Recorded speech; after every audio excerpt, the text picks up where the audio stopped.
Big pass சீசனுக்கான காஸ்டிங்க்கு வந்து அதில் contestants choose பண்ணுறதுக்காக நிறைய பேரை மீட் பண்ணுறேன் நான். அது அந்த ஃபேஸில் இருக்கேன். அப்போ வந்து ஒரு நாள் லஞ்ச் சாப்பிடும்போது கிருஷ்ணன் குட்டி சார் வந்து, you made a film know what happen to it அப்படின்னு கேட்டார். சார் முடிஞ்சிடுச்சு சார். அப்படியா முடிஞ்சிடுச்சா?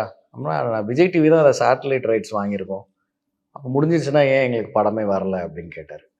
அது தெரியல sir, I finish the film, I delivered the film அப்படின்னேன்.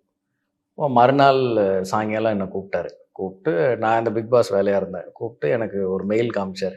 நீ முடிஞ்சிருச்சுன்னு சொன்னேன். ஸோ நான் ஒரு மெயில் அனுப்பிச்சேன் உன்னோட ப்ரொடியூசருக்கு, ஃபாக்ஸ் ஸ்டார் ஸ்டுடியோஸ்க்கு அனுப்புனேன். இது மாதிரி மார்க்கெட்டில் வந்து படம் முடிஞ்சிட்டதா சொல்கிறாங்க. அது ஏன் எங்களுக்கு இன்னும் டெலிவர் பண்ணல, நாங்கள் சேட்டலைட்டுக்காக அந்த படத்துக்கு வந்து ஸ்பெண்ட் பண்ணியிருக்கோமே அப்படின்னு சொல்லி அவர் கேட்டதுனால அவங்க வந்து அதுக்கப்புறம் there was a slight moment because of his initiative and then they fixed release date. March மாதம் போல் இவர் இந்த மெயில் அனுப்பிச்சிருந்தாரு. ஜூன் 9th படம் ரிலீஸ் ஆச்சு. ஸோ ஜூன் 16th அந்த ஃபர்ஸ்ட் சீசன் ஆரம்பிச்சிது. So I couldn't continue. அவர் எனக்கு பண்ண ஹெல்ப்னால நான் என்னால் அந்த ஃபர்ஸ்ட் சீசன் பிக் பாஸ் நான் அதுக்கப்புறம் தொடர்ந்து பண்ண முடியல. அதுக்கப்புறம் ரிலீஸ் ஆச்சு. ரிலீஸ் ஆனதுக்கப்புறம் அந்த டைம் வந்து இப்போ வந்து